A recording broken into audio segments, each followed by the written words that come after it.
You are watching SDS channel. Welcome to my channel. Hi my FBFs and my YTFs. গতকাল রোববার চলে গেছিলাম বালুরঘাট পৌষ পার্বণ মেলায়। মানে ওই আমাদের কথায় পিঠেপুলির মেলা। ভীষণ সুন্দর লাগে কারণ চারিদিকে খালি পিঠের গন্ধ। তবু 10 মিনিটের মধ্যে ঘুরে চলে এসেছি, কারণটা ভিডিওর শেষে জানতে পারবে।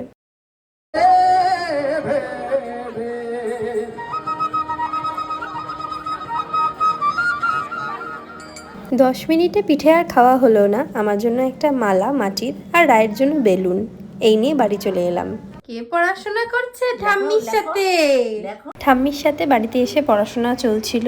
আর এই যে 10 মিনিটে মেলা থেকে আসার কারণ, 3 দিন আগেই আমার শাশুড়ি মা মাথা ঘুরে বাথরুমে পড়ে গেছে এবং পড়ে গিয়ে মাথা ফেটে 2টো স্টিচ পড়েছে। এই তো জীবনে চলছে। আমার এই ভিডিওগুলি তোমাদের ভালো লাগলে like, comment, share and subscribe করো। Thank you so much for watching my video. Okay, by.